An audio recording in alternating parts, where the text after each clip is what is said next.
I heard of one lady, in brief summary. She was born in a poverty-stricken village in Maharashtra, India. She never really had any education. When she was a little girl and wanted to go to school, her family made her take care of the buffaloes. When she was 8 years old, she was married. I think actually she was 9 years old. She was married to a man who was about 30. By the time she was 19, she had 3 sons, and she was pregnant. A mafia type of person who was exploiting the people of the village was especially forcing the women of the village to work really hard and paying them practically nothing. And everyone was afraid. But Sindhutai told the local collector, who was overseeing the police, and that person was stopped from what he was doing. But he was so angry. He went and told Sindhutai's husband a lie. He said, "You are such a fool. Your wife is having affairs with so many men. In fact, the child that is within her womb is my child, not yours. I've been having sex with her. If you don't kill the child and kill her, I will kill you." So the husband, the girl's 19 years old, he kicked her in the chest, not in the chest, in the stomach, repeatedly, to kill her and the child. She laid unconscious. He thought she was dead. So he dragged her to a cow shed where a whole herd of cows are being kept, thinking that people will feel that the cows just trampled her and that's how she died. So she laid there unconscious. And when she woke up, she said, she found one cow standing right above her, protecting her. There were all these buffaloes and oxen and cows walking, and they would have certainly trampled her. But this cow was keeping everything away from her. And even when the in-laws came to make sure she was dead, the cow chased them away with their horns and stood over her. She came to consciousness and gave birth to a baby girl under the cow. And she said she took a rock and cut her umbilical cord. Took about 20 slices to get free from it. And for hours and hours, the cow protected. And Sindhutai, when she got enough strength, she embraced the cow and promised, "As you protected me when I was in great need, I will protect others who are in need." It's a long story, but no one would have her back. Her own family rejected her, her biological family, because according to their tradition, once you're married, you could never come back home. A foolish tradition, as many are these days. In order to not be exploited, she was sleeping in a crematorium with her little baby child.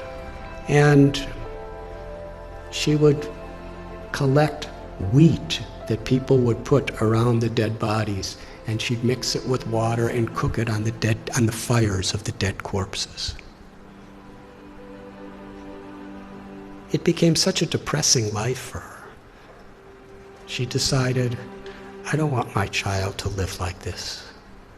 So she was going to commit suicide.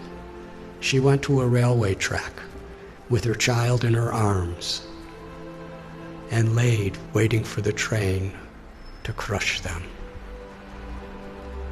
But as she was laying there, she heard someone crying in anguish.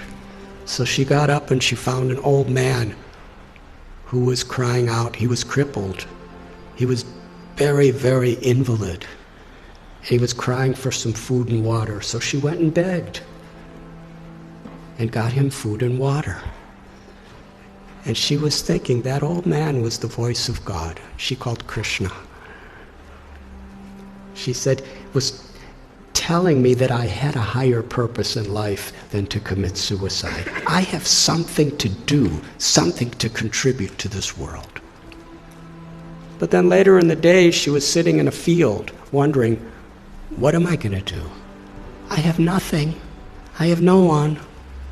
How can I help anyone? She was under a tree, and she saw that there was a branch of the tree that a woodsman with an axe had violently cut. The branch was just hanging by a single string. But that branch was giving her and her child shade. So she was thinking, this is the answer. However much I have been beaten down, still I could do something for others. So she started going and finding homeless, abandoned, orphan children. And she became their mother, taking care of them.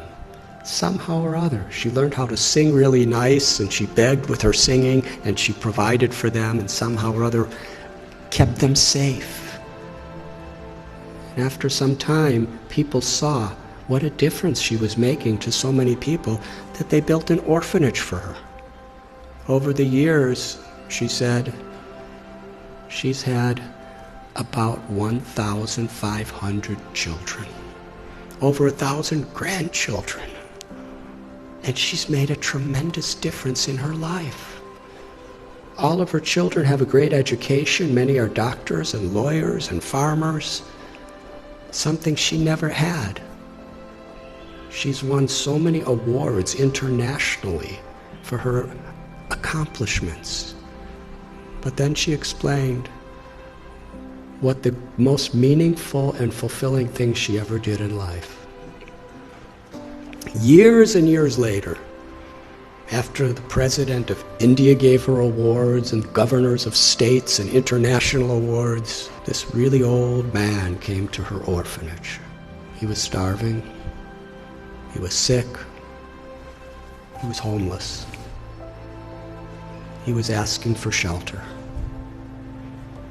After a few minutes, she recognized this was her ex-husband, the person who tried to murder her maliciously.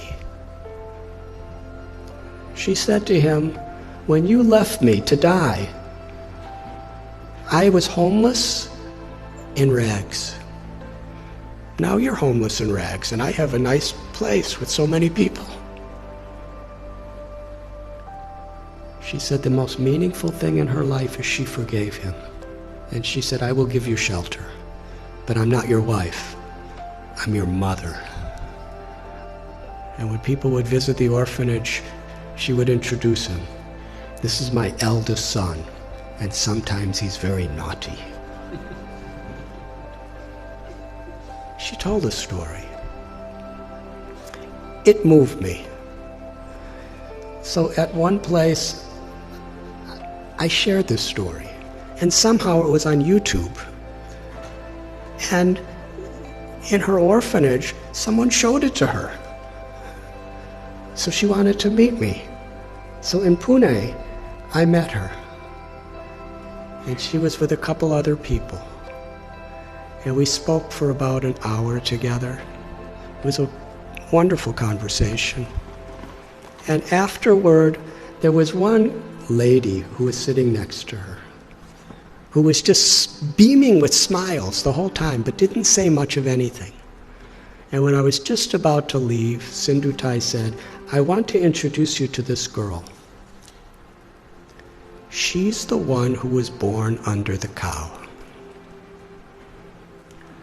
She's now a medical doctor, and she's taking charge of one of our orphanages. And then she said to me, I consider all of the tragedies in my life to have been gifts to empower me to make a difference to others. She considered it all the grace of God. She said, "My life has been a road with many thorns, but I made friends with those thorns, and my life became beautiful, and I could give beauty to so many other people's lives." That's one little example of influence without affluence. The power of compassion is far greater than anything that money can do. But when money and knowledge and strength and skills are built on the foundation of that compassion, then not only is our own life enriched beyond our comprehension, but we could make such a difference. We can have such an influence in the world. Each and every one of us, whoever we are, because everyone is so inherently special. And nothing and no one can take that away from us, as long as we are aware. To be an instrument of compassion, an instrument of grace, is the true influence, beyond affluence. Thank you very much.